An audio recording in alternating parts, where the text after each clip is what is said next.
coincidence. But the planet's land masses are shifting right now.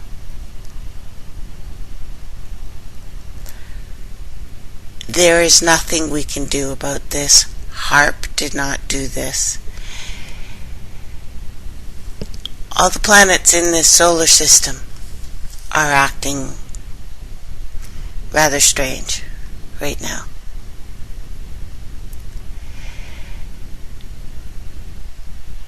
And if you get a chance to look at the RSOE map, you'll see that it's not just one event, it's many.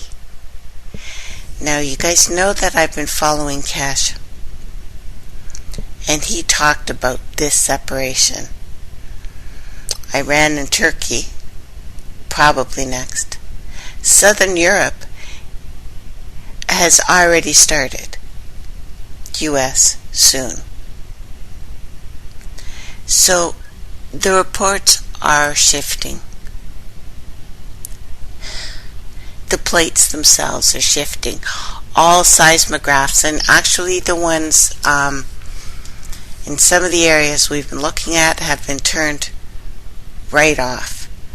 So it's difficult to say. Unusual, frightening thing taking place on this planet right now. Our entire land masses, all the plates are shifting.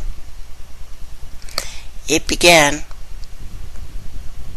with an explosive magnitude 7.8 now they're saying earthquake in Ecuador around 8 o'clock last night. It has not stopped since. So the entity, I'm going to call it an entity, that monitors earthquake throughout the United States and Canada, throughout the planet, they run advanced nation seismic sensors.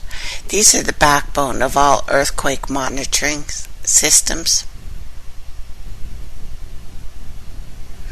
Specifically, the ANSS has about 88 seismographs just in the United States. They are linked up with all the others. With the exception of 2 seismographs that are not functioning, all of the United States, all of Canada, this one huge landmass is quivering. All of them.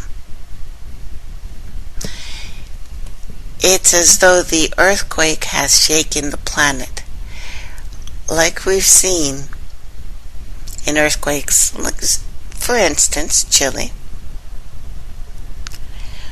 It not only shook deep enough, it threw us out of time. We lost time. It looks like this event has done the exact same. You may not feel the vibrations, but the seismographs confirm this is taking place. And wherever you live, please just check out your earthquake monitors.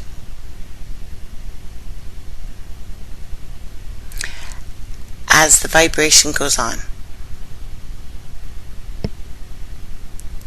And remember, most of these are very deep ones. So this is crustal formation stuff. As this goes on, it is loosening things beneath us. As these vibrations continue, it's likely to trigger other earthquakes. We have heard and will hear that that does not happen. But when pressure builds, it must be released. This is one global family, and we are seeing this. When we look at the RSOE, which was down for a little while this morning, the alert map is back up and it's going absolutely nuts, especially around the Ring of Fire, although it kind of looks like, well, if you take a look at Europe, if you take a look at especially the Ring of Fire, it's just shaking. It looks like, we've said this before, that the southern continents are moving up. Kind of looks like Africa's about to slam into Europe. Although the northern African ones, it seems to me, now I hate to speculate, but it looks like they've been turned off, because I'm no longer seeing anything from that. Because we have Ecuador, we have Japan, we have India reacting with a heat wave that's completely unprecedented. Floods and horrific changes. We will hear a lot about geoengineering as well. But this time, guys, I just don't think so. I don't think this is it. Because we have other events. Last night, Mars was closer than it's been in 10 years. Which is strange. Suddenly NASA is having solar stream alerts. Several things. Now, geomagnetic activity, they said should stay low in the next couple days, but they knew for sure that the conditions would shift by Monday. The Earth enters a stream of high-speed solar wind. The solar wind is flowing out of this corona hole in the sun. This corona hole is so big that you could see it without a telescope on Earth. Now, the holes are places in the sun's upper atmosphere where the magnetic fields almost peel back. This allows the solar wind to escape. I have an image of that from NASA's Solar Dynamics Observatory, that the flow of the solar wind is traced by the arrows. It's going everywhere, basically. So it might not do the fantastic auroras that we've seen, but positive polarity and magnetic fields from the sun absolutely do, even though NASA's saying it doesn't. They link to the Earth's planetary magnetic field. It spikes, it jumps, it has an effect on us. It has an effect physically on us. Now, this sunspot, AR 2529, is so big that people saw it at sunset. And I have an image of that. It's actually quite pretty. It's in the Netherlands.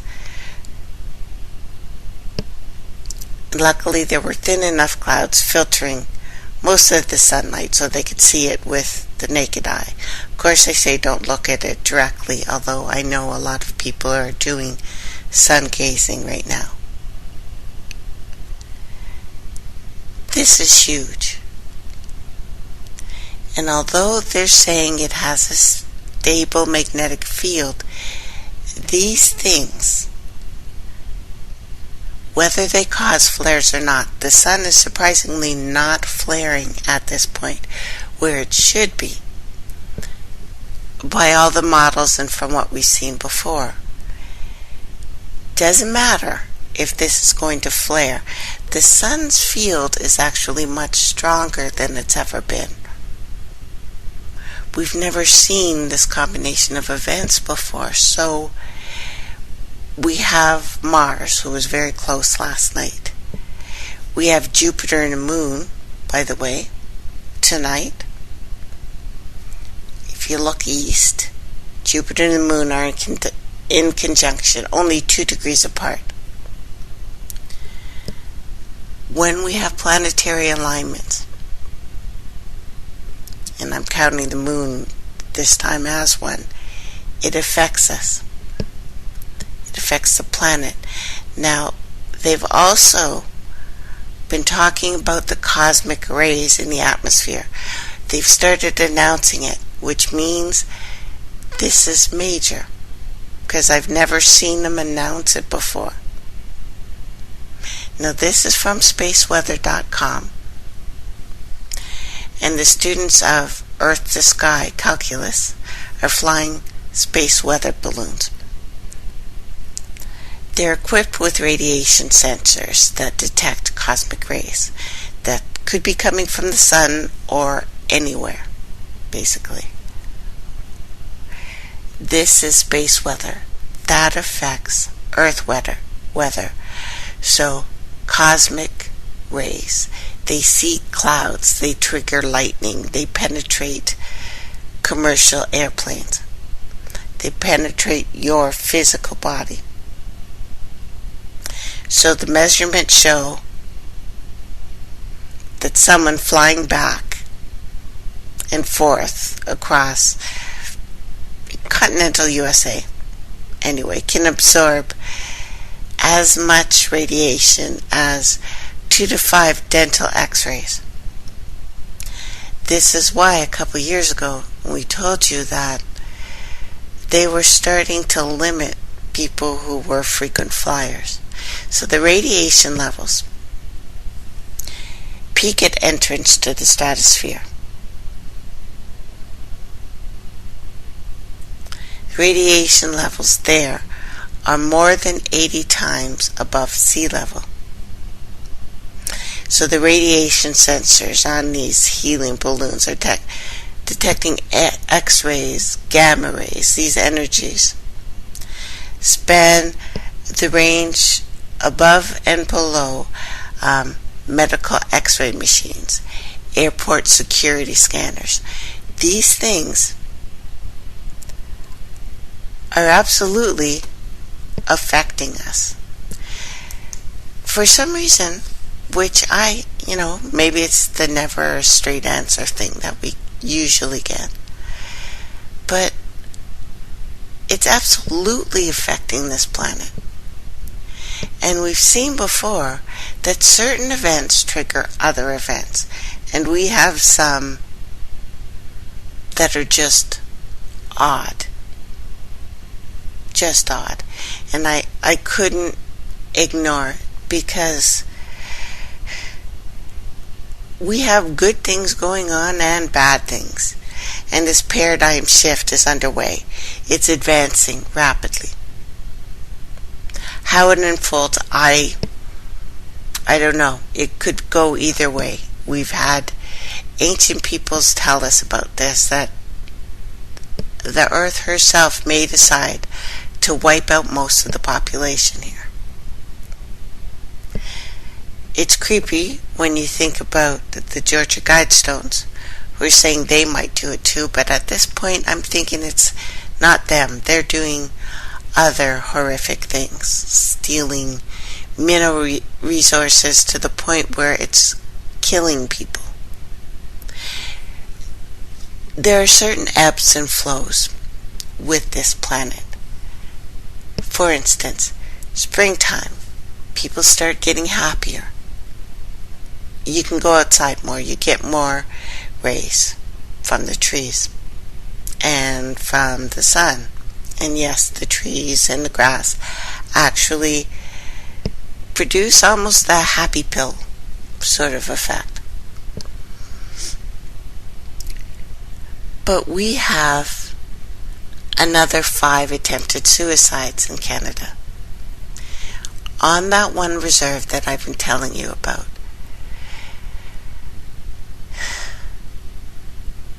It's terrifying, these events happening all at once.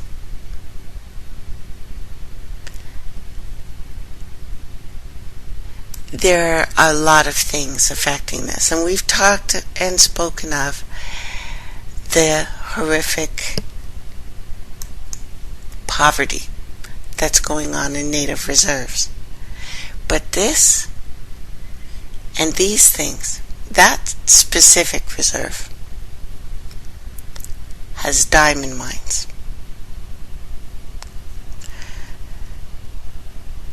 And they will do anything for more money. These are the individuals that are attacking the entire planet and all of us for money. I don't know, maybe their plan is to actually go somewhere else. Either way, they don't care. They really don't. And as for can we eat better to save ourselves and strengthen our bodies, we need to look this in the face. All of our food is genetically modified now. All of it. So in the past week, you've probably eaten crops that wouldn't exist in nature, or that have evolved extra genes to reach freakish sizes. You've probably eaten cloned food. You may have eaten plants whose ancestors were once deliberately blasted with radiation. You could have bought all of this from the organic section of your local supermarket. So the anti-GM dogma is obscuring the real debate over what level of genetic modification society deems acceptable. Genetically modified food is often regarded as something you're either for or against. It's misleading to consider GM technology a binary decision, and a blanket ban like those in many European countries are most likely to stifle they will stifle further debate, but it doesn't end it. And banning GM crops is not enough. It's too late for that now. And after all, our food is no longer natural. And even the most basic crops are the result of the form of human manipulation. Between organic foods and the tobacco-engineered glow-in-the-dark lie, a broad spectrum of modifications worthy of consideration. All of these technologies are sometimes lumped together as GM. Carrots, corn, watermelons, all the food you might eat without even considering. Yet when you consider their wild ancestors, none of these are, organic or not, are even recognizable to what they were. Domestic generations and domestication generally involves selecting for specific traits. High yield, for instance. Over time, many generations of selection change that plants, alters the plant's genetic makeup. That does not make it any less toxic than what Monsanto is doing. It doesn't. And man-made anyway, selection is capable of generating forms that are extremely unlikely or darn right would never happen. Then we have genome duplications, unlikely selection by our ancestors. Also involved a genetic process that we only discovered recently, although we've been doing it forever. Humans have half a set of chromosomes, structures that package and organize your genetic information from each plant.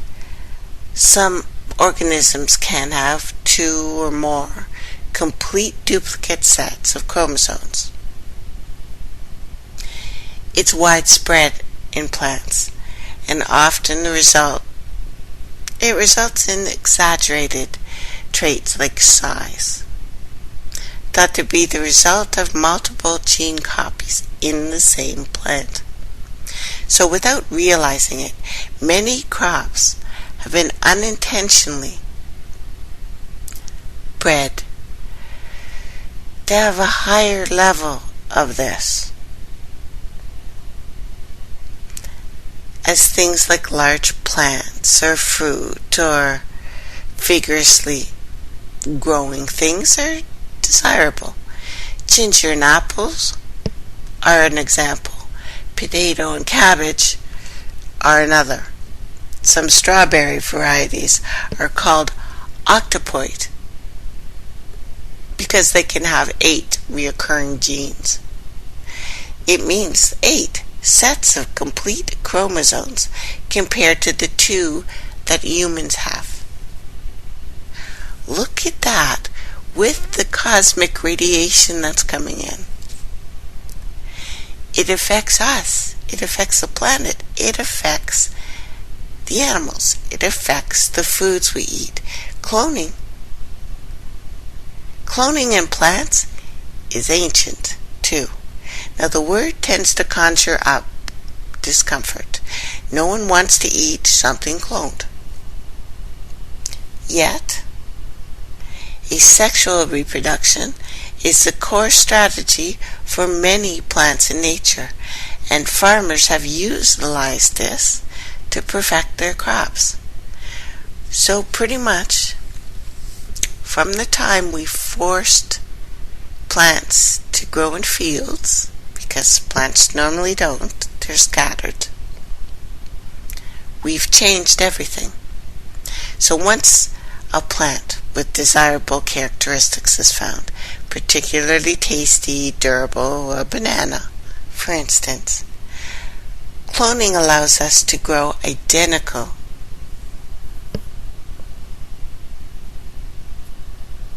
replicates. This can be entirely natural. Cutting. With a cutting or runner, and artificially induced plant hormones as well. Domestic bananas have long since lost their seeds that allowed their wild ancestors to reproduce. If you eat a banana today, you are eating a clone. You are. That is a clone. We have induced mutations, selections, both human and natural, operates on the genetic variation within the species. If a trait or characteristic never occurs, then it cannot be selected for. In order to generate a greater variety or variation with conventional breeding, scientists began in the 1920s to expose seeds to chemicals, to radiation. And unlike the modern GM technologies, this mutational breeding is largely untargeted and generates mutations at random. Most will be useless, some desirable. More than 1,800 cultivars of crop and ornamental plants, including wheat, rice, cotton, peanuts, have been developed and released all over the world. Mutational breeding is credited for spurring the green revolution in the 20th century, and many common foods, red grapefruits, varieties of pasta wheat, are the result of this. Surprisingly, they are still sold as organic. They are not labeled as GM. So our European brothers and sisters, you're getting it too.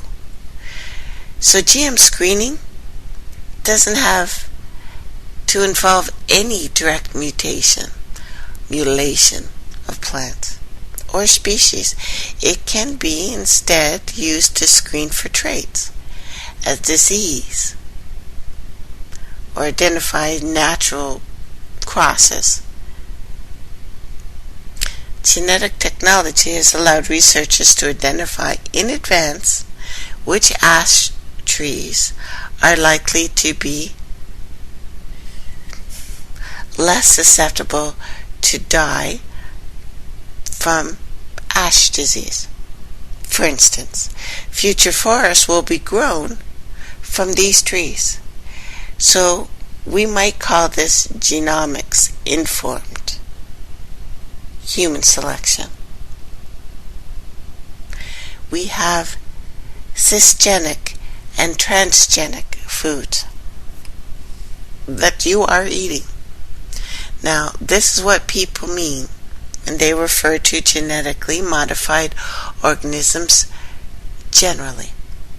Genes being artificially inserted into different plants to improve yield, tolerance to heat, to drought, to produce better drugs, even add a vitamin.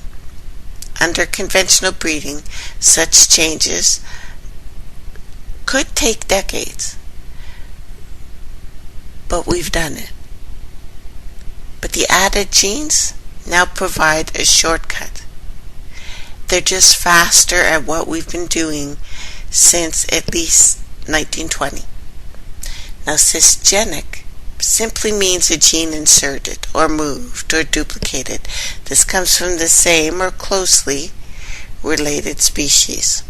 So inserting genes from unrelated species, that's transgenic, is subtly more challenging and an issue. This is the only term in our spectrum of GM technology that can produce an organism that absolutely could never happen in nature. Now, since the 90s, crops have been engineered with a gene from soil bacteria. This soil bacteria was just found to have killed a mass quantity of animals.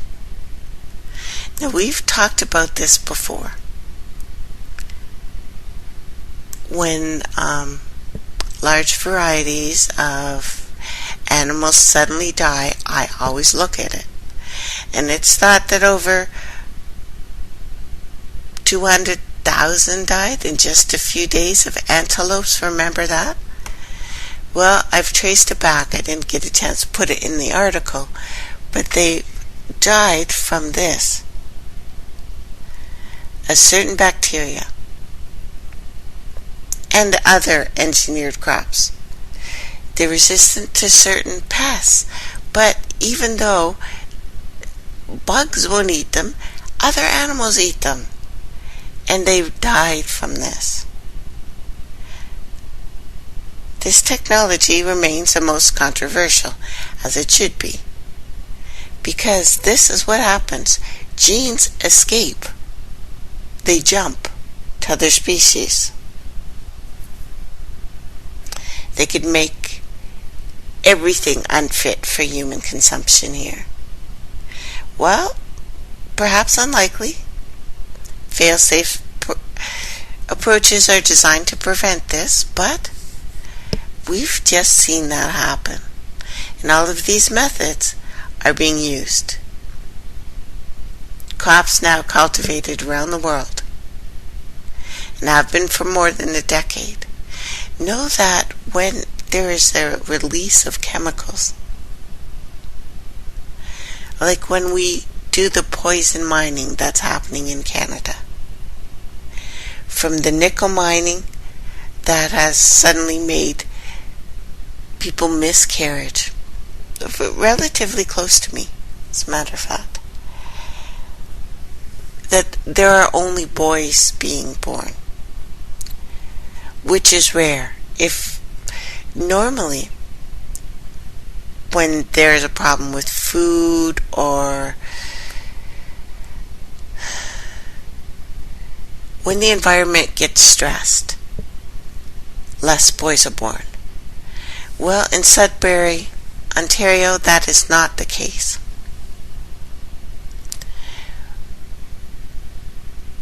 And then we have to look at what's happening all across Canada, because now we have the Zika virus up here that I've told you about.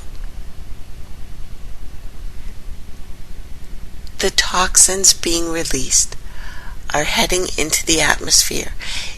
If it's released at all into the ground, rain will hit that. There's a closed system, an uptake system. We know that the toxic cleanup at George Air Base in California faces fresh scrutiny now. 2 former base schools were entirely poisoned. And these poisons go underground to the soil.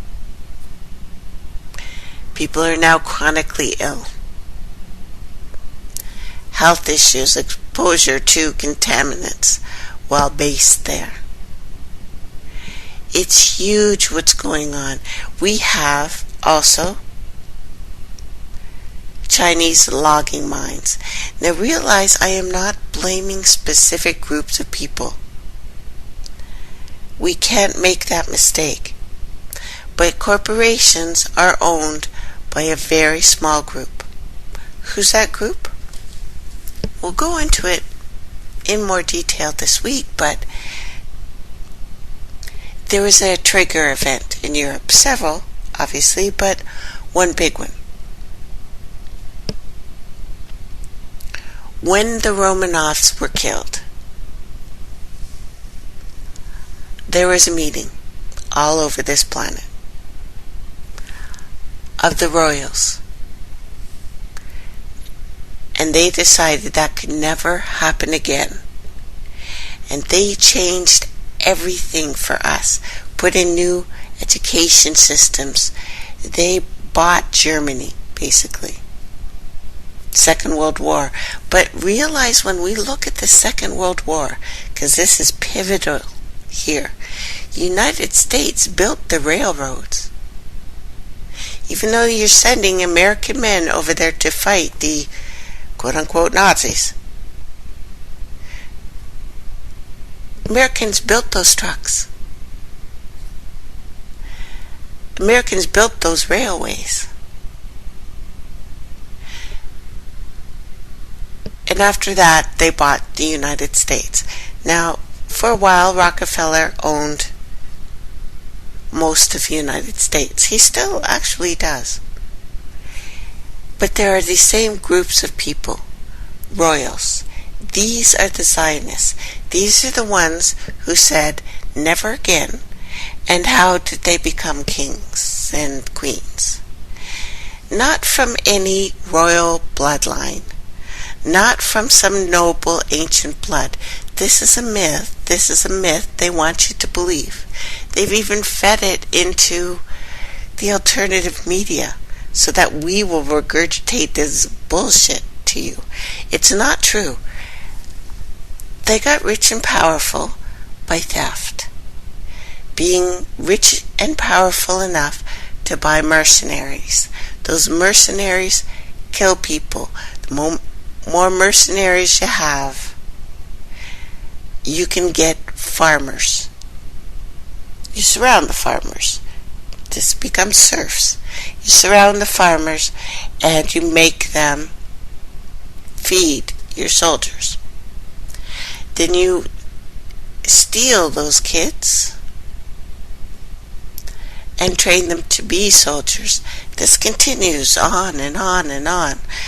They're not special, they're not magical, they're not ancient. These are gangsters. That's why they work so well with gangsters. These are gangsters that have taken over this planet. They ruined Europe. They've ruined the planet. And corruption at all levels makes this possible. This is how it's done. People in positions of power. And if you're thinking that you had a good king or president or prime minister, no. The good kings are killed. the good presidents are killed. These things will never be allowed again. So the Chinese logging company taking over forests in Guyana, sustainable forests. De Beers taking over beautiful, sustainable land in Canada to get mines. They have extracted $2.5 billion in diamonds from lands taken from Attawapiskat First Nation through an extension of Treaty 9, 1930. It goes to show that the greatest robberies are the ones that are completely legal. The reserves have been allotted to Indigenous people on the territory of the Canadian state, make up 0.2% of the land mass now. This arrangement was never intended to be a viable solution. Know that.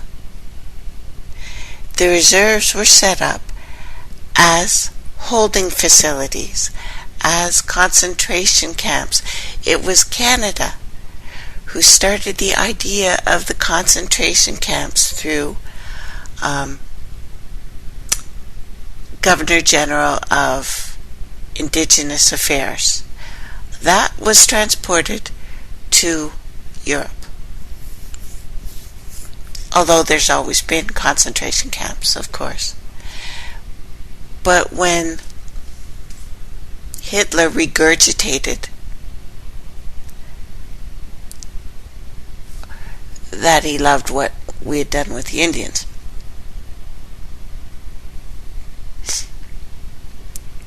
it was because the royals had seen what we had done with the Indians. And when they sent their soldiers and the ones that they didn't want, basically, what do?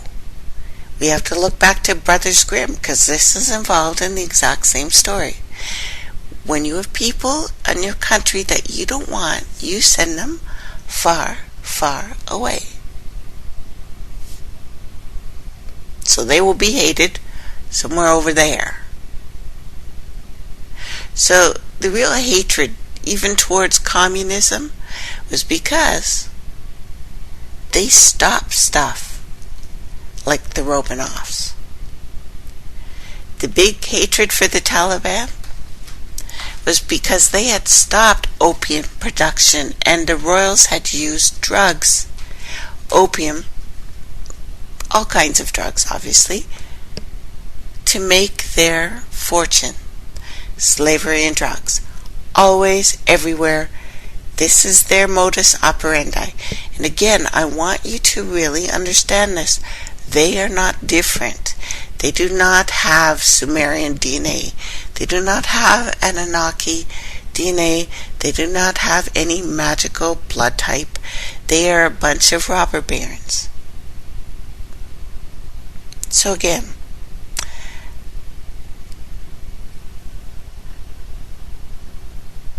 what we're seeing here in Canada, right up until the residential schools, the forced adoption policy still ongoing, that has destroyed a people, and today mass incarceration is a method of choice, but remains clear that this colonial project of obliteration is ongoing. And I realize the people of Attawapiskat are strong. They're demanding immediate measures, but my Native brothers and sisters do not understand what we are up against. We will not legislate this away. I was sitting back, listening, because people are starting to realize, and now I'm seeing people regurgitating what I said. It's the diamond mines in Attawapiskat. So they're regurgitating it and saying, we're going to talk to people. They're going to talk to people. You're going to talk to your Prime Minister. Your Prime Minister does not work for you. They never, ever have. They haven't.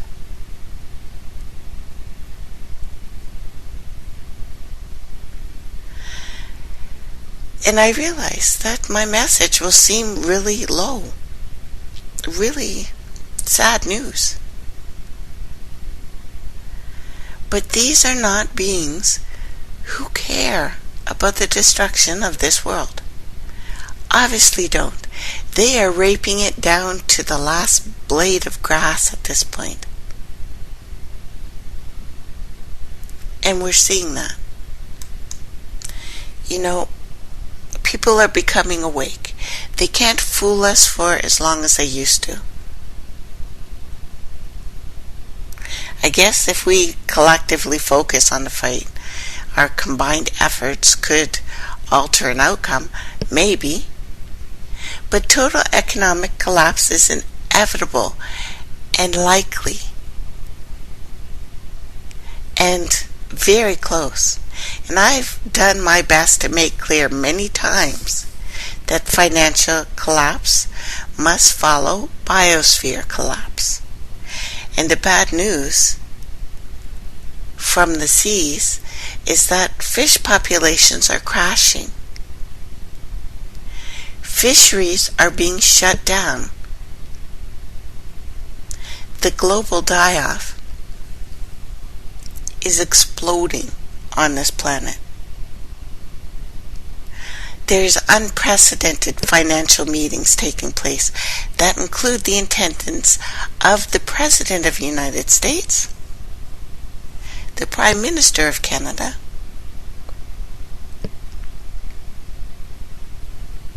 and all the heads of state in Europe, but not the kings, not the queens.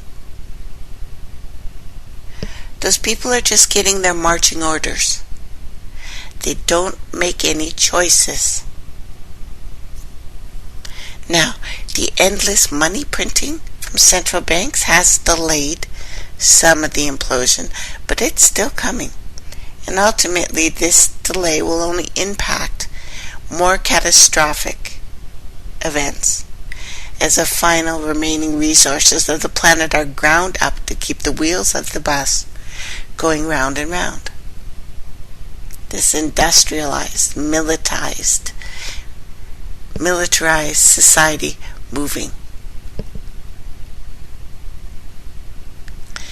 And the horizon is darkening rapidly. How do we maintain motivation to keep marching in a battle?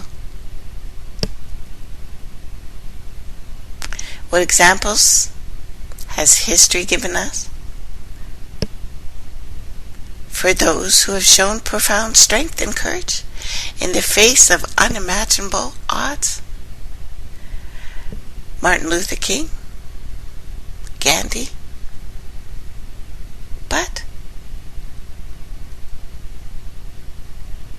these ideas are uplifting.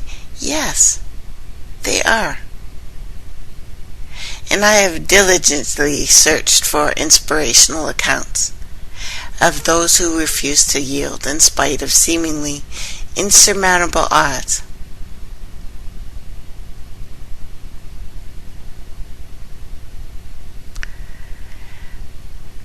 But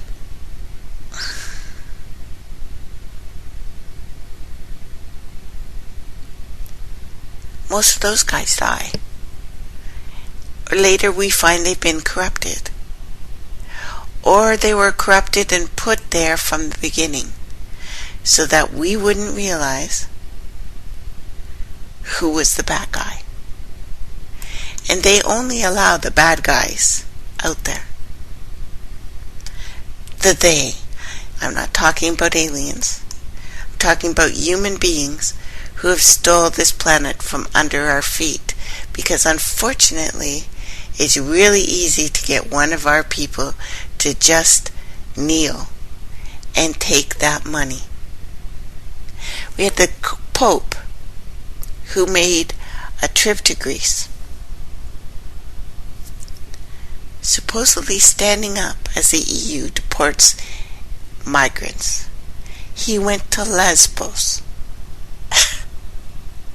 Came back with 6 kids, supposedly 3 families. So they have parents. And of course he's being applauded for this and his open-mindedness, and this is a different pope. This is not a different pope. You don't get a different pope. If the pope is different, then you would know, because he would be dead. He would be dead. The events that are happening right now, and I had said I'm not going to be doing the apocalypse shows anymore, but how can I not? We have a major event, April 19th. An event that usually has horrific things in and around that day. I'm going to take a little break and get some tea, play some music, and talk to you about this. I wanted to talk to you guys about this privately, and I realize we don't have a lot of people listening live. I've kind of done this on the fly. But we need to be aware of what's going on this planet. It's very, very important. Obviously, there are things we can do too. Well, easy things, simple things, inexpensive things to strengthen ourselves. There are obviously problems, but we have to realize that there is no country on this planet that can sustain this collapse. They can't. They're not strong enough. They don't have the infrastructure. They haven't put in the money to do this. They are about raping, pillaging, plundering, and they will sign off whatever they are told to sign off. We had 9/11, global trauma. We had the death of Kennedy, global trauma. We had the Second World War, global trauma. And these were staged. Yes, events, horrific, really happened, but they were planned. And they used us against us. They had the good guys and the bad guys. You know, we were told Second World War was the good war, that we had stood up and done something good. We did not. We were manipulated. And I'm not saying that, communism is great. They killed a lot of people. They took the money too. But the people in charge always do that. Governments will always do that. And they have seen what happens when you don't. You get killed. So, when presidents and leaders and people who supposedly have left the Rothschilds or the elite, bull and shit, you don't leave. So the ones that are coming out and talking to us about stuff have been sent there to talk to you, to lie to you. So you will somehow feel weak. Let's take a little break. I'm going to get some tea. I'll be right back.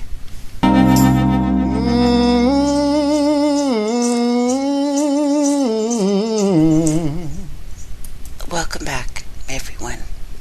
Now, when we talk about these staged events. There is a horrific amount going on right now. They're admitting that they are dosing us with toxins. They admit this. One was released actually Saturday, Vancouver. But this is happening all over the world. If we find some in the United States, we find them everywhere. Because this already is the one world order. We're already in this world right now. It's already happening. It's already here. They're spraying us with GMO bacteria. Now, this is what the U.S. government admitted to. Now, how the U.S. government, for people in Canada who think we have our own government, know that they're going to be spraying us. So the Washington State Department of Agriculture have approved a pesticide bacteria spraying to be used in Seattle. Apparently to kill gypsy moths, Asian and European gypsy moths. This is again that pesticide I told you about that killed those 200,000 animals. A Bactococcus thermogenesis. I'm probably saying it wrong. It's called BT. It's supposed to kill bugs. But an area in Vancouver was sprayed Saturday. Then it goes to Kent, Lacey, Gig Harbor, Nisqually, and Seattle's Capitol Hill. This year, they will use a red and white winged plane to drop the pesticides 250 feet above ground level.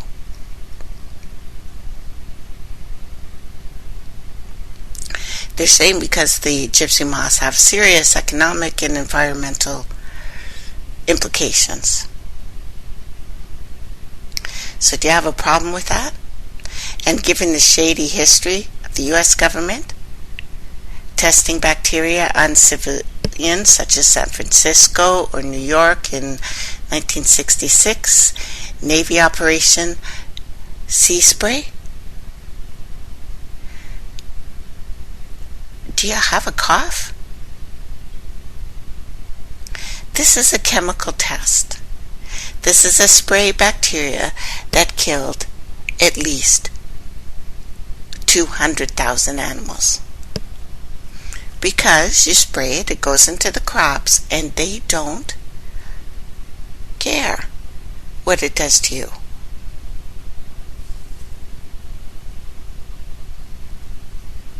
It's that population problem they've been telling us about. So, leading up to the April 19th event, global event,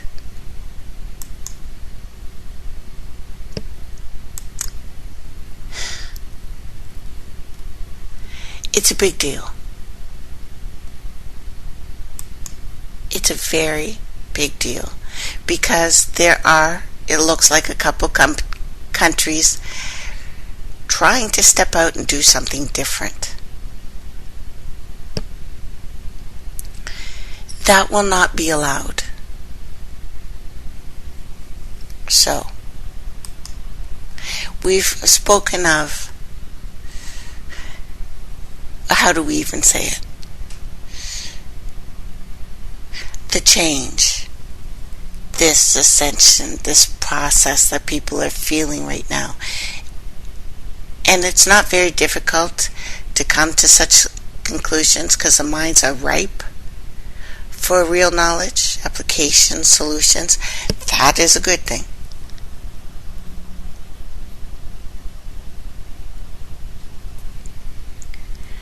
planetary shift will be accomplished. It's happening whether we like it or not. So let's consider an aspect of a large part of the population and what it would take to bring this about. And the fact is, consciousness is spreading like a wildfire across the globe. People are becoming aware that these false flags and staged events, strategically staged events, are just that. They come out a week before and say, we're going to stage an event. Then they stage the event, and everyone says, do you think that was a stage event? When they told you a week before they were going to stage it. They put articles in papers looking for actors to pretend to be dead.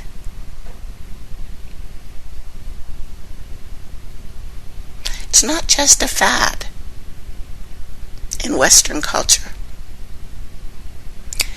One could only imagine now all of the misconceptions and disinformation moved out of the way, and in turn that useless propaganda being replaced by real information. That would be a catalyst. There would be another wave of a higher biorhythm that would replace all the worn out stories, all the fake Illuminati stuff, and those old grimoires and Brothers Grimm. That's why they use that word. It's probably not even their real name. Brothers Grimm and grimoire? It's too close to be an accident. Too close. So these old grimoires from demons, long since repented, rehabilitated into your local plumber or something. One should make haste as we see now what is on the way. See what we can do to help ourselves. And it's clear that this could be right here and right now. When we accomplish the first task, then we earn admission into the other existences that have already been established here on this earth. Then we will be on their level, as we will have our own accomplishments as a planet going from the divided demigods to some universal wholeness. Earth is still a great place to morph into something different. Offers much potential, as many are yet to discover anything of real, of what is really happening here. Consciousness has been so low. You know, like in that movie, I put it up on a couple days ago. They Live. They talked about a global signal being sent out. It'll sound like I'm just making up fairy tales for you guys, except when you look at all the cell phone towers. We don't need that many. One in the city would be enough. There are more than one in the city. There's people with Wi-Fi in every phone now, in every building. So this is for something else. They're doing something specific.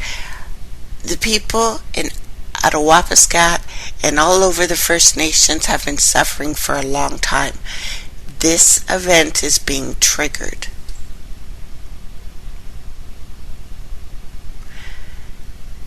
Yes, some of the global events are not being triggered. The shifts, the old faulty pipelines exploding and leaking. This will always happen because they're old and they're leaking and we have no proper infrastructure because they have not prepared to save us. So know that's what's happening on other planets, and the sun is happening in your body. This has been proven over and over and over again.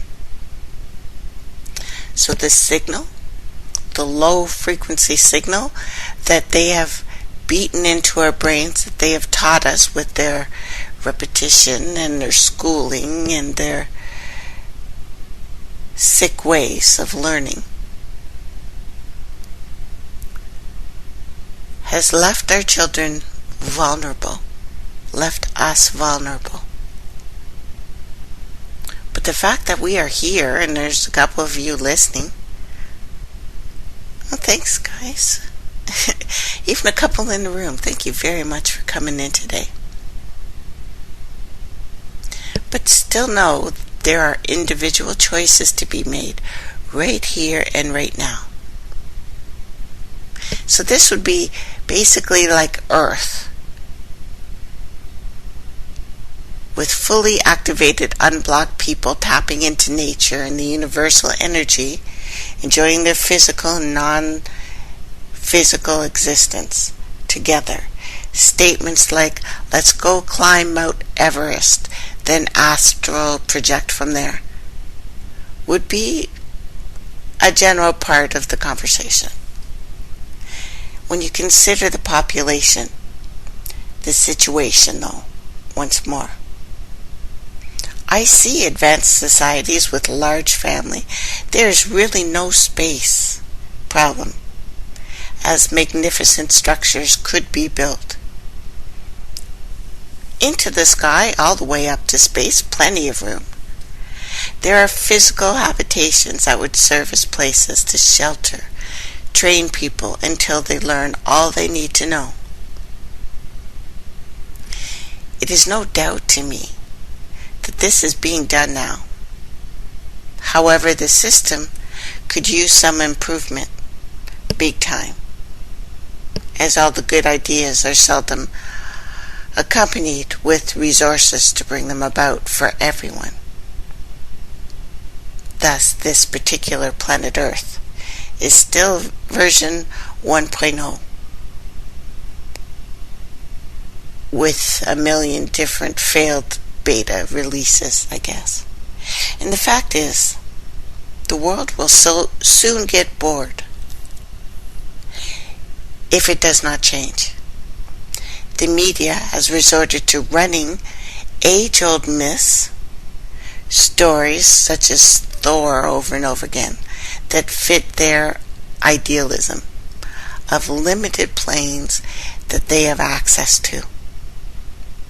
In addition, they are playing their last card, making everyone think that the possible visit to Earth by some alien life form. But we already know, in fact, that alien life and various entities have always been with us. So it is still another stall tactic, unless someone really wises up off the subliminal that they are and keep sending, and activates in a large group. Once humans find out that they have dormant powers, which we keep seeing, this is not mythical, that you can make advanced beings within yourself, then certainly a new trend will begin, and we will have a good chance of removing the controllers without destabilizing this delicate system. Understand that more clearly people have to realize that eliminating all money in government and military is not the immediate answer to this complex problem, unless death to a great deal of people is the solution. Then that makes you no different than these Saturnian cults who are so dense with bright ideas they seldom bring us into the equation, other than, the sacrifice, which is about to start, April 19th. Now, eliminating the controllers with the proper plan will be only giving up one ruler for the next one.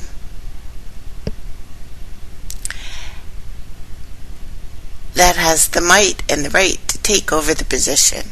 A real strategy will be to remove the need for the position altogether. Prevent a situation that plunges the populace, who is still need plenty of guidance. This would throw us into disarray that would accompany moving total support structure, and we can't do that. Canada, United States, Europe, all of the land masses here at this very moment are not set up to properly take care of its citizens at all. In need of food and nourishment, even if it was a barter system to suddenly pop up. That is not in place. And let us not forget, most people have been trained to sell services, like computer programmers or financial consultants. Most don't know the first thing about fabrication of goods, like a metalsmith or a potter. So in effect, on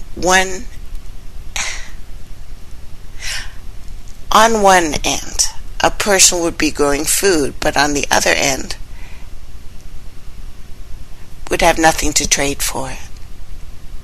These are all things few have considered as they press towards the ideas of eliminating bureaucracy right away.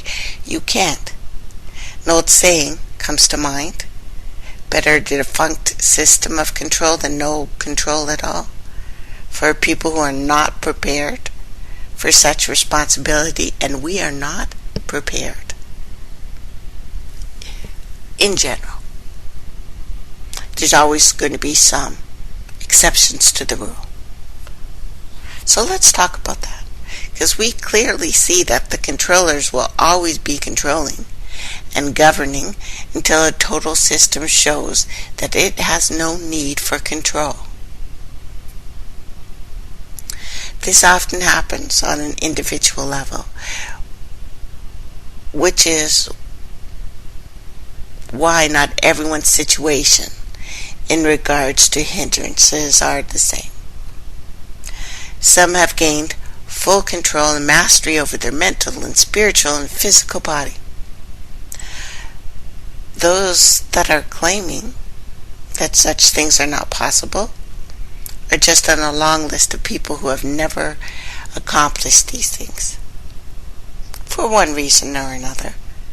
Mainly tons of distractions, mind building, body building, spirit building, all take precise focus. One has to be extremely determined all the time. So the correct way is for humanity to begin making a clear spiritual transformation into being perceptive, considerate of the other realms here. We don't have to meet space aliens to do that. Many of the animals and the insects that we are failing to protect right now are actually on another realm. And because we look over them and eat them, our journey has yet to begin in the right direction. People are so ready to see what's next, never realizing that they are actually not going, because they keep looking over the obvious. Dimensions have to do with size and shape and weight, etc. When a creature has one different than your schematic, it corresponds to another realm. This is the rule. This planet has rules. This continent has rules.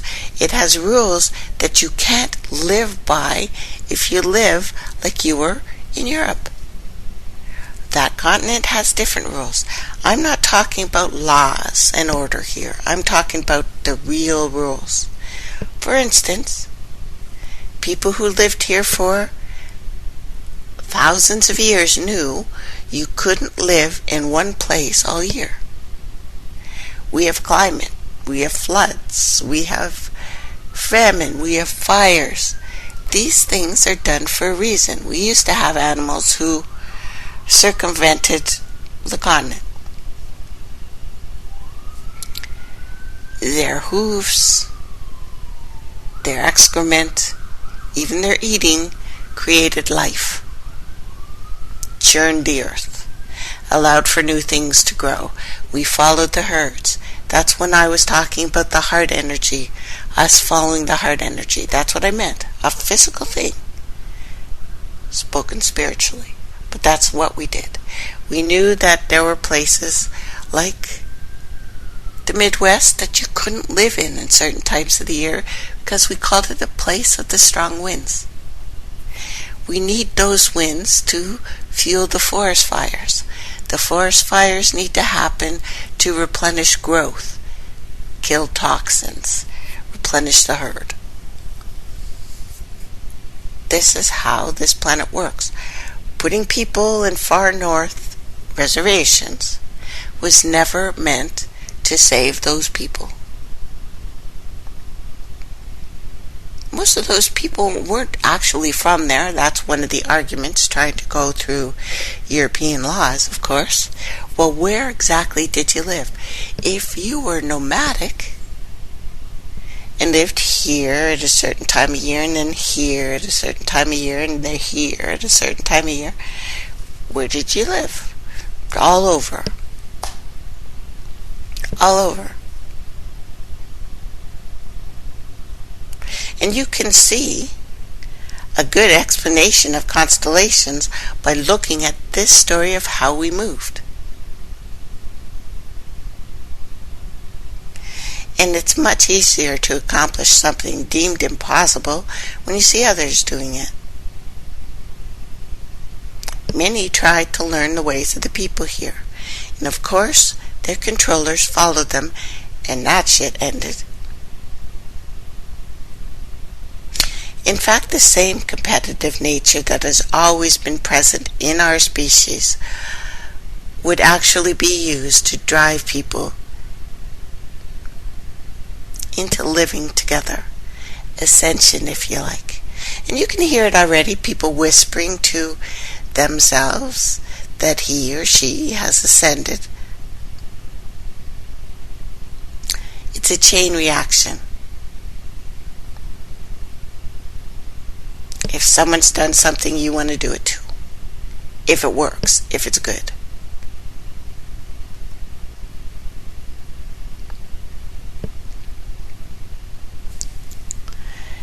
There are going to be ways. There are things we can do to detoxify our bodies. If you're having a problem breathing right now because they are spraying us, because they want us dead, because they are out of space, because they can't think of ideas anymore. These people think one directionally, so they will never be able to think this situation through. So, if you can flush out your sinuses, this can be done with a neti pot. Make sure you disinfect it every time. This can be done with simple water and salt, or water and magnesium, water and baking soda. You may want to flush your nasal passages out a couple times a day. This will help. This will help immediately. If you want to heal your body the fastest way, eat once a day. It's simple. Eat what you want, do it once a day. Fasting, intermittent fasting, cleans your body out in a mechanism that was built.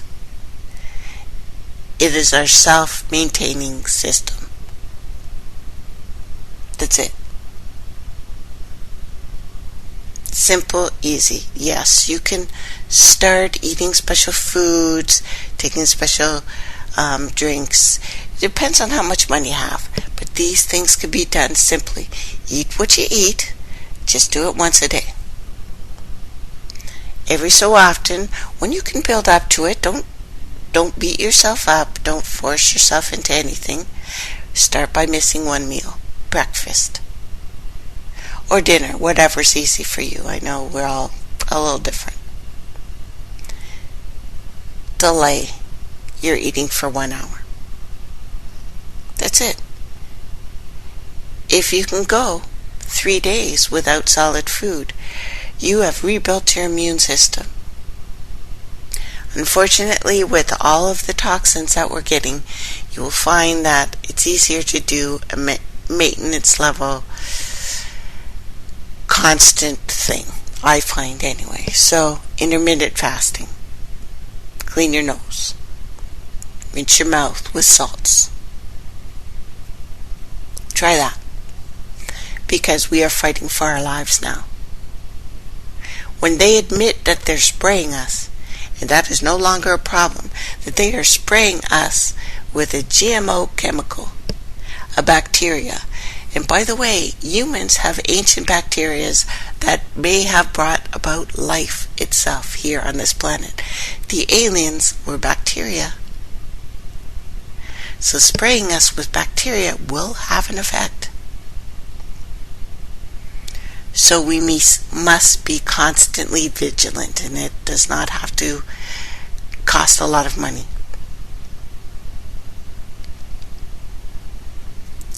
So the other information, it's pretty astounding, really. And it turns out that the exact day when reproductions of the ark that stood in front of the Temple of Baal are going to be erected all over the world. Times Square, New York City, Trafalgar Square in London, two big names. Also the exact date when an important occult festival related to the worship of Baal begins. April 19th is the first day of a 13-day period of time known as the blood sacrifice to the beast, or the Beltane. Several names for this. It accumulates on the high occult holy day of Beltane, May the 1st. Beltane, it's still Baal. Anyway, in some parts of the world, Beltane is better known as May Day, and has been described as the Illuminati's second most sacred holiday. And we have indeed witnessed disturbing series of blood sacrifices during the second half of April in recent years, and many people wonder if there is a connection. April 19th is also known as the Feast of Moloch. If you're not familiar with Moloch, it is the ancient Canaanite god that is repeatedly denounced in the Old Testament. This is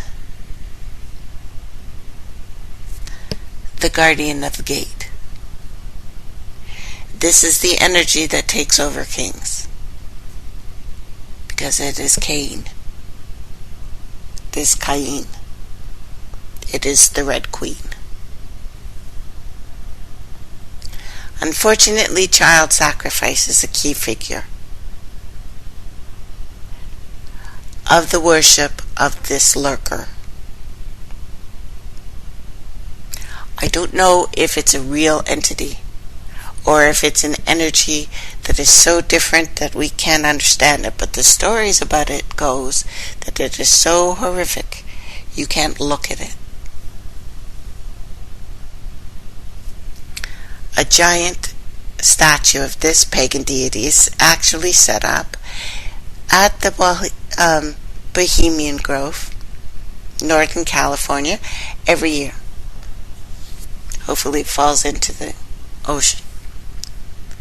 And hopefully the whole piece of that plate doesn't fall into the ocean in the next couple of days. I hope. I pray. Now, is it just a coincidence that reproductions of an ark that stood in front of a temple of Baal in Syria are going up in New York and London on the precise day that the Feast of Moloch is being celebrated, and when the blood sacrifice to the beast begins? The organization in charge of this cultural event is called the Institute for Digital Archaeology. I'm going to read you a little piece from their website. April 19th, 2016, in cooperation with national and international cultural heritage preservation organizations, and in conjunction with the World Heritage Week 2016, the Institute for Digital Archaeology will install a monumental scale reconstruction of Palmyra's triumphant ark on Trafalgar Square.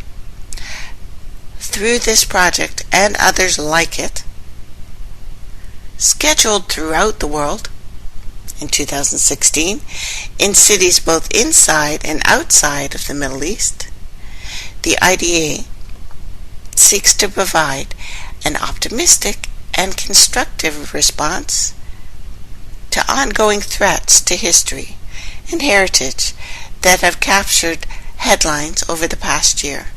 Our aim is to highlight the potential for the triumph of human integrity over violence by offering innovative, technology-driven options for the stewardship of objects and architecture from our shared past. They want us to be stewards of objects. Doesn't every old book say do not worship idols? Not a steward of the planet, not a steward of each other, not a steward of the animals, and the bugs, and the plants, and the water, who we will die without, but stewardship of objects and architecture. So they're going to build an ark. Oh goody. All over the world. Not one ark, many arks. To help us celebrate what? So do you believe this date is chosen at random? You guys are smart, I realize you don't. I'm sure it is just some sort of weird accident that the date they decided begins a 13-day period of time exceedingly significant to the worship of Baal.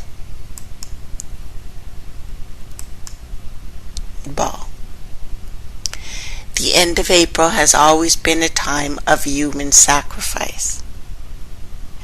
And this is why we see useless tragedy, senseless deaths during the second half of April. Waco, April 19th, 1993. FBI assault led to the burning down of a compound. The Branch Davidians killing 79 men, women, and children. April 19th, 1995. Oklahoma City bombing killed 168 people. April 20th, 1999. Columbine High School massacre. 13 people murdered, 21 injured. Nice numbers, boys. April 16th, 2007. Virginia Tech massacre. 32 killed, 17 injured. April 16th, 2013, Boston Marathon explosions. propaganda. April 18th, 2013, fertilizer plant explosion in Texas. Well, 5 to 15 people killed apparently. The event occurred almost exactly 20 years after Waco. Same area. Also, April 16th, 1947, ship loaded with ammonium nitrate docked at the port of Texas City erupted into flames, causing a massive explosion that killed approximately 576 people. So this is actually the Festival of Fire and Death. There are many, many other violent occurrences that happened during that time period. In fact, CNN published an article, I think 2011. I can look it up. I have it somewhere. But it was about the mid-April violence, specifically America. Events. That, they call us conspiracy theorists. But it basically said if you look for answers further than the mass media, you are crazy and potentially dangerous and should take your pill. However, the violence continued. So is it a coincidence?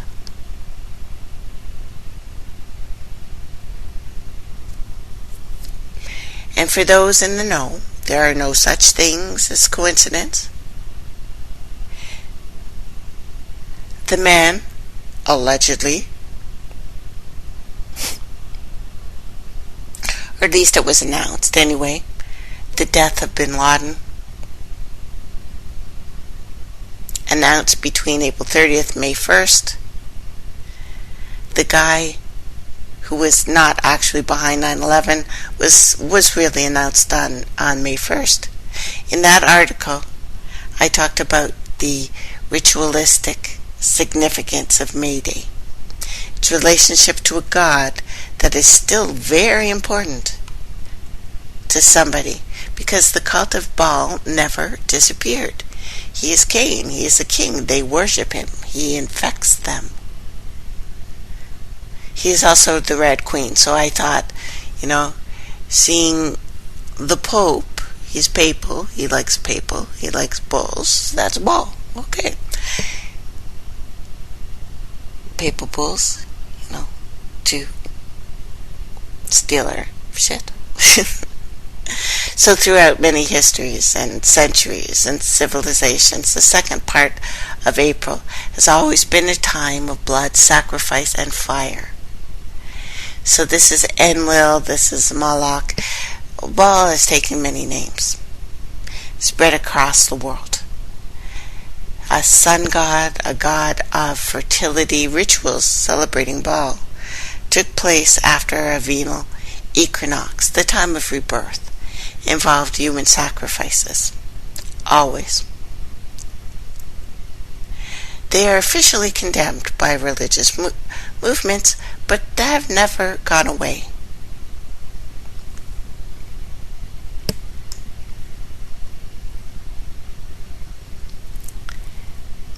April 19th to May 1st, blood sacrifice to the beast, especially in that critical 13-day period.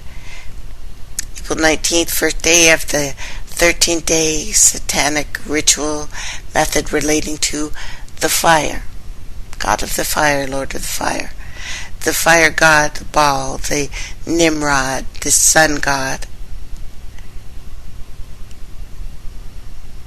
Jesus. I know. Also the Roman god, interesting, Saturn, Satan, the devil. It's a major human sacrifice day. Emphasis on fire and children. The day is one of the most important human sacrifices, historically known as such.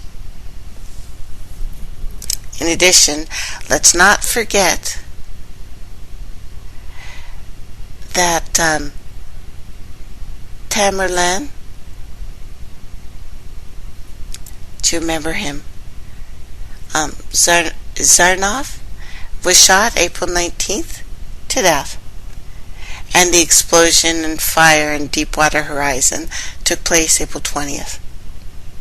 Wanted to note too, 2016, it's a leap year.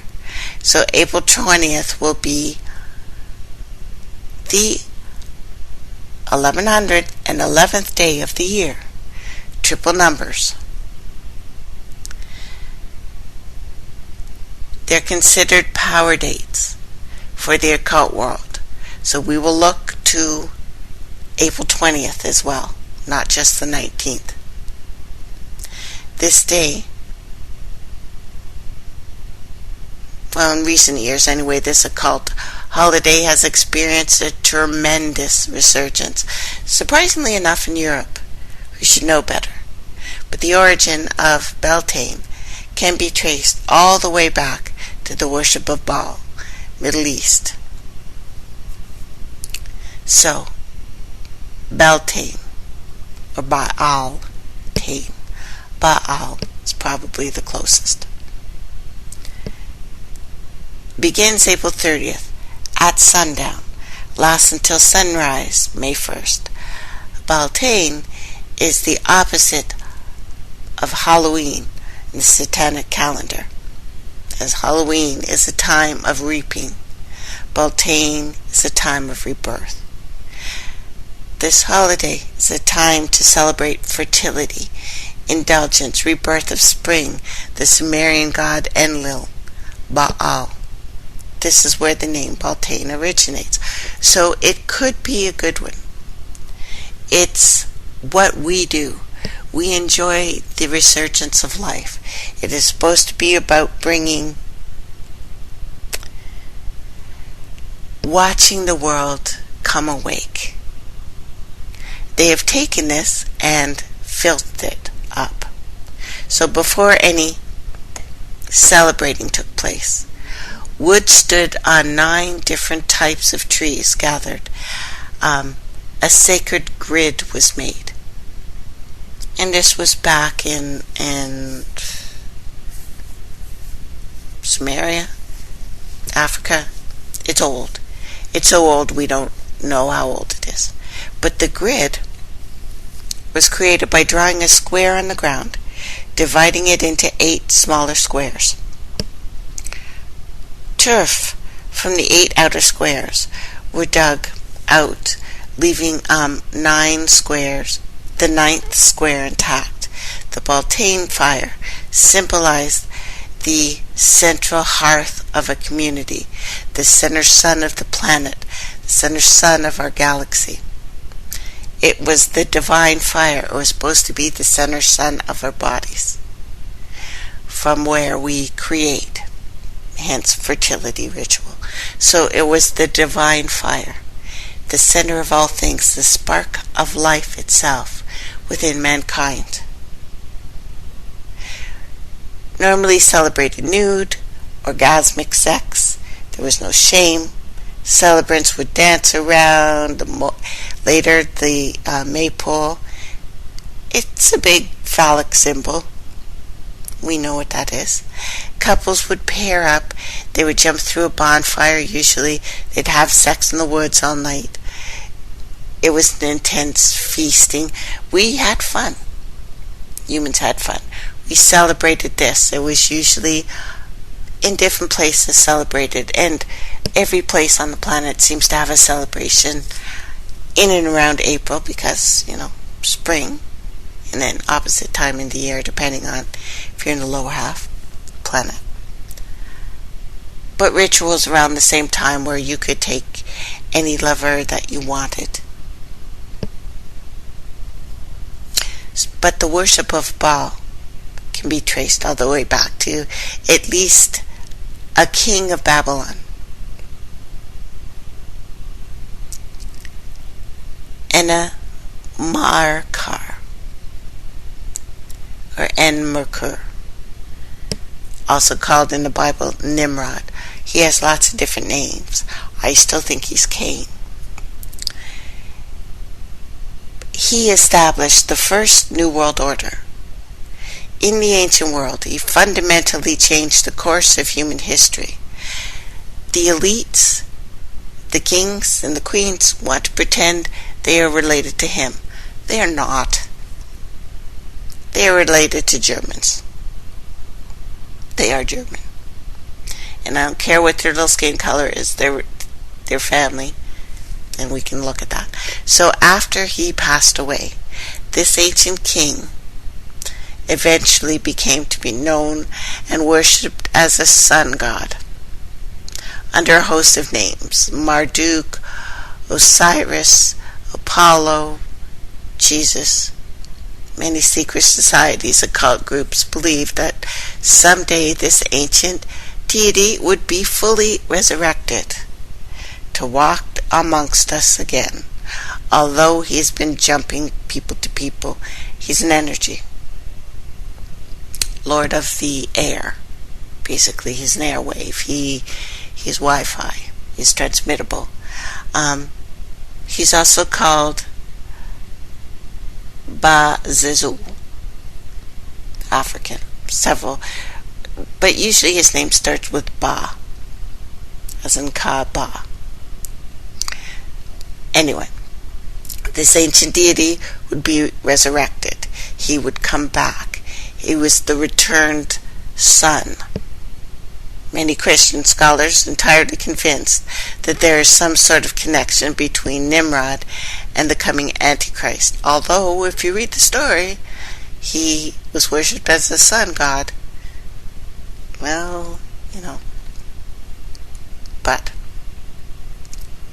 this is not a coincidence that they are erecting arches for this deity.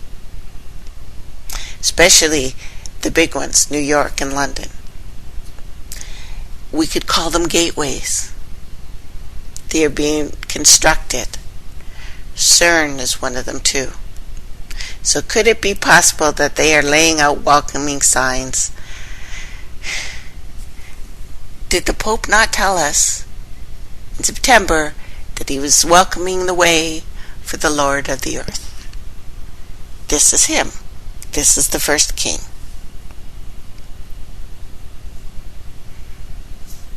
So we have officially entered the time the Bible says the last days.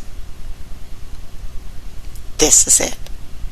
And if we look around the planet and see the disaster going on with our biosphere, doesn't look like exactly that to you? Because it does to me. It does. And that's not all. April 19th. New world currency opens for the first time. It's gold, and it's not debt-backed. If this is allowed, I will eat my socks. I will eat my socks. I swear, I will eat my socks. But it has to do with the Temple of Baal, again, and gateways being displayed in New York and London. These are the financial centers of the world. Seeing how I'm always keeping an eye on things. Okay, I will make chocolate socks just in case. But keeping an eye on things that, just a bit ahead of the curve. The Chinese yuan will officially be open for business. Gold-backed. The U.S. will be scrambling on how to respond to this. This is why there's so many meetings going on right now. This will challenge the dominance of the world. The almighty dollar would be done. So it makes sense as to why Obama, Biden, Yellen, as well as foreign bankers have their meetings in Washington, D.C. No, chocolate socks absolutely count. So, these are emergency meetings, so they're worried whether or not this means crashing European banks and the worst reports since the Great Recession already happening. Because just about every major banker and financial minister in the world is meeting in Washington, D.C. this week. Following 2 rushed, secretive meetings of the Federal Reserve and other instances, and rare meeting between the Fed chair and the president alone. These and other emergency bankings and bank meetings around this world causes me to wonder what's going on down. So let's look at the world's event this week just in the banking and the money. This has to do with ISIS. Because that's the dollar sign, right? The S and the 2 lines, that's ISIS. So we are going again from a woman's energy into a male's. This is the fire. She's the water. But we can talk about how the two are the same. The Federal Reserve Bank of Governors held what they called an expedited special meeting last Monday. Closed doors. Can't tell what they were talking about. Someone says that they've got pamphlets or any idea what they talked about, you let me know. But as far as I know, I've searched. I can't find anything. And the White House, right after that, made an immediate announcement that the president was going to meet with them. Janet Yellen, the Fed chair, after Monday's special super secret meeting, and that Vice President Biden joined them. Then the Federal Reserve posted an announcement of another closed-door meeting Tuesday for a specific purpose of bank supervision. That's it. That's all I know. Then a G20 meeting of all the finance ministers, the central bank heads, starts in Washington, D.C. on Tuesday too. Continues through Wednesday. Then Thursday, the World Bank and the International Monetary Fund meet in Washington. That's this week coming. The Federal Reserve Bank of Atlanta just revised the U.S. GDP growth for the first quarter to a recession of 0.1%. U.S. banks are widely expecting this report to be the worst quarter since the Great Depression. European Union's new bail-in procedures for failing banks were employed for the first time with the Australian bank head of asset resolution, AG. Italy's Minister of Finance called an emergency meeting of Italian bankers to engage last resort measures for dealing with the 360 billion euros of bad loans in banks that have only 50 billion in capital. So they're, I don't know, magic. So it's rare for presidents to meet with the chair of the Federal Reserve. Believe that he was summoned because he has no power there. He was told what he was going to do next. So the last time Obama met with Janet Yellen was November 2014, so a year and a half-ish ago. Even more rare for the vice president to join them. In fact, I've heard, haven't verified that it has never happened before. Ever. So for security reasons, the president, the vice president, don't regularly attend any of the same events. For any reason. There are, of course, planning sessions and emergency meetings where they do go together, but not with the head of the Federal Reserve. Emergency meetings where the VP is included in a planning session would include situations related to some dire national security event, just in case the VP winds up having to take over. So George Bush, Dick Cheney were exceptional to the point that everyone commented on how often the VP was included in meetings with that president. But I always figured that was because George Bush couldn't think and speak without Cheney. He is a dummy. So, the meeting with the press and the vice press is so rare that the White House is bending over backwards to assure the nation that everything is okay. Everything is fine. Try to relax. Don't worry, we're going to spray you with something. You're going to keep quiet. So, these events, which I'm going to go into in more depth later in the week, is a big deal. And after I heard that, I had not realized that China was on the verge of coming out with their new money. And the Chinese have been flexing their muscles in the South China Sea. But so has the U.S. If the dollar goes by the wayside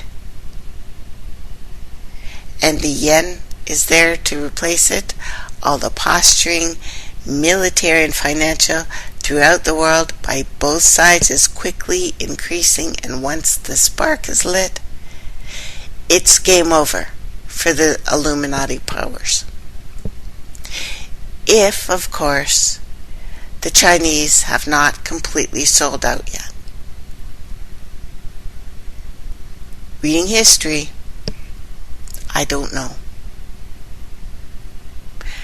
We'll know soon enough, won't we? Won't we? So, yen-based gold standard. If China were to partially back its yen with gold, it would require a gold price of $64,000 per ounce, 50 times gold bullion prices today. Now that's according to a recent article from the Bloomberg Intelligence. I have the article on the page.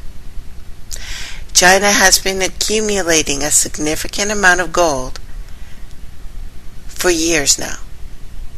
They are now the top producer and top consumer of gold in the world. They are believed to keep all their domestic production plus import significant amounts from other nations like Canada. In addition, they've been buying up mines around the gold world, like Canada, at steep discounts and bringing home gold that they had stored in London. So the ones with the Nazi swastikas on it from London, they got that. New York and Switzerland, after accumulating all this gold along with their ally, Russia, because China and Russia are going to forget their differences and remember they're freaking related. This is a change. This is a complete change. And will eventually break the middle free from the price manipulation undertaken by the banks and the governments in the U.S., United Kingdom, but all over Europe, because, it's the Zionist, not Zion. It's nothing to do with religion, although some have religions. But this is not a religious group. It's a group of rich people. We have to remember that. We can't blame the Jews or the Catholics or any of the Christians or the Satanists or anybody. It's these rich guys. Pirates. So once price discovery moves from west to east, they will allow the price to float to free market levels, and the value of gold they have been accumulating will shoot up. We will have to see what goes on from there. So keep your eyes open for false flags in the next couple days. It's not going to stop. it's pretty obvious to me that these events can't be stopped. And if they can cause a world collapse so that we forget that the planet is in trouble and we don't kill them, and they're afraid of the recurrence of what happened in Europe before that brought all this about, when the Russians stood up. They don't want that. They have done everything to dumb us down so that never happens, because we would forget about them. And the mother has her own plans. I don't know what she has planned for us yet. We will have to see. So, been a special report from myself, your hostess, Tracey Kennedy, and I will keep my eyes open on this. The next couple days will be strategic and drastic for the planet Earth. And the next little while I'll tell you about the red alert. This is a red alert from the Red Queen, because we have done a lot of work and watched a lot of things changing.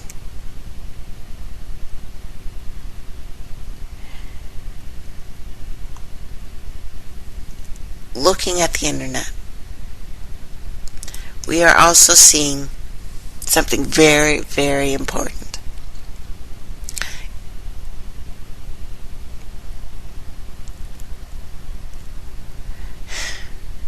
Not just in the internet, but because I haven't been feeling well, I've had a chance to look at myself. And first, we must change your perspective a little about what people perceive to be going on. Because we are living in a world that 94% of the people have no idea why they are here and what will happen when they leave. Generally, in a flourishing society of harmony, these questions would have to have answers that are readily available. That would be in a balanced society. There is no time for excuses, no time for feeling sorry or clueless or defenseless, and all that comes with such a reality that we as a species are in some kind of situation, very sticky situation. I have discovered what I'm calling catch-22. So let me tell you about a few things I've learned along the way. Before I do, I will tell you how I see and how I constantly, continuously come to know things, and how it all works together. Many think magic works like poof, and fail to see all the inner workings of it. What is between the numbers? And humans are truly magical beings. This is the thought we must never tire in keeping in the front of our lobes.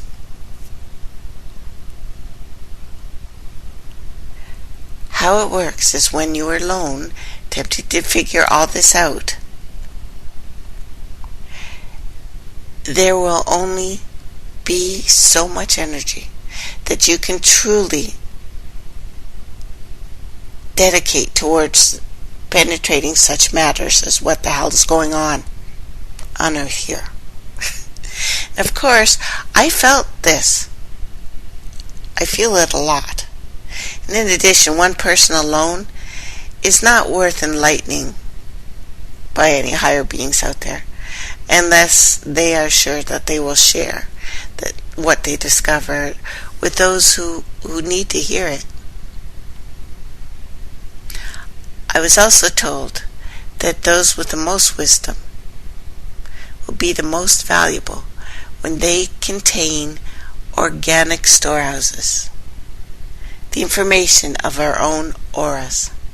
So basically, the human being becomes the archive.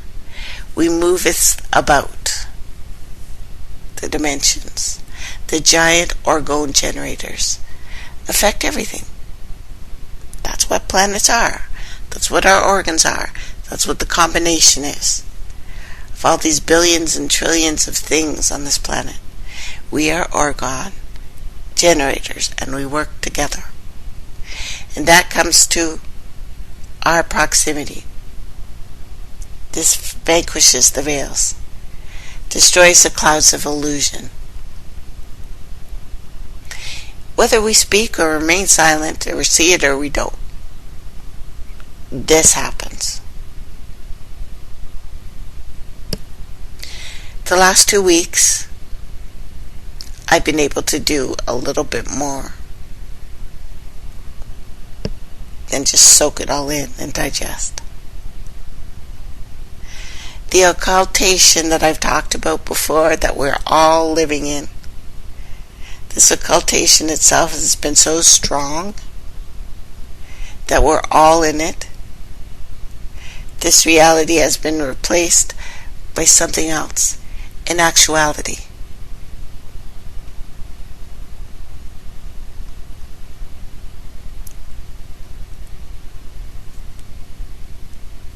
And I know you are feeling this as well.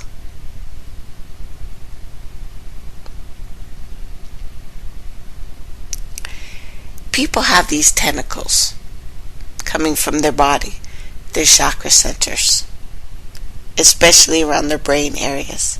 When thinking, these tentacles basically plug into others. It's just a way of looking at it. You can feed on information. Feed information into a person in order to steer the rest of their thought, or for basic milking purposes. This hive mind is a system that links organic tentacles, tubes. This is what we do. We link into each other. Like it or not, that's what we do. That's what meditation is. What do you think you're listening to, praying to, learning from? We are doing this from each other. When we are listening, truly listening, actively or not, we are plugged in.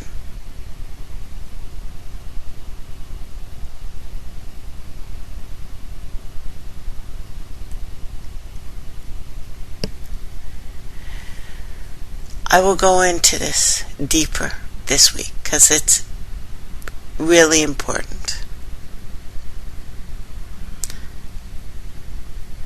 I hope we have time. But all you have to do is not believe in time. And you can't run out of it, right? Because it started for me a while ago with these codes. It was yet to be cracked within me. But then I just thought of women, which is a W and an omen. Why did the word women contain omen in it? An omen is not necessarily something evil. It simply means something so important it must remain hidden. Not just a regular type of hidden either. To even use the word is to suggest some type of deeply spiritual connection. As the cipher tumbled within my mind, I see that W is 66, which is Kabbalah, making it a 66 omen. 6 plus 6 is 12, 1 plus 2 is 3, and 3 is still a W, turned over. And of course 3 is a number of serpents, knowledge of the Trinity, the Celtic systems.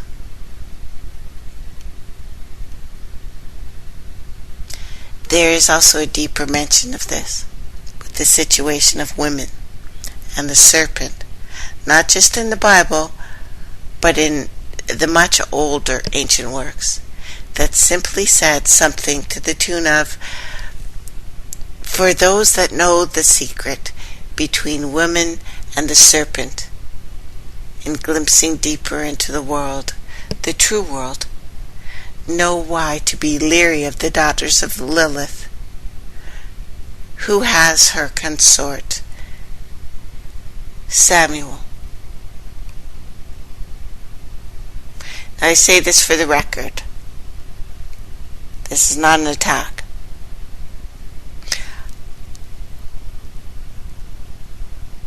I marvel at creation itself to make us, but to ignore the obvious will get us nowhere, which is exactly where most people are.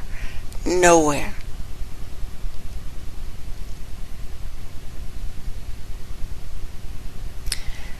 Likewise, there's always been a heavy demarcation between the daughters of Lilith and their behavior, and the daughters of Mag and their behavior, and the daughters of Doma and their behavior.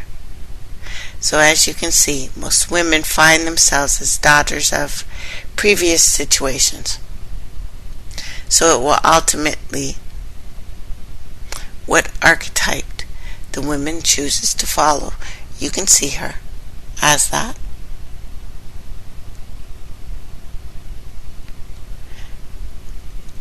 This late in the game, we have all of us. So it will still be what we choose to amplify. Let there be no mistake. This succubus, loose type behavior is being manifested in society. This Lilithian idea. And men can wave no flags here. They find themselves often in the worse shape than this. But it should be clear that both are fueling each other with negativity. And that is leaving our species super stagnant as we witness the death of love.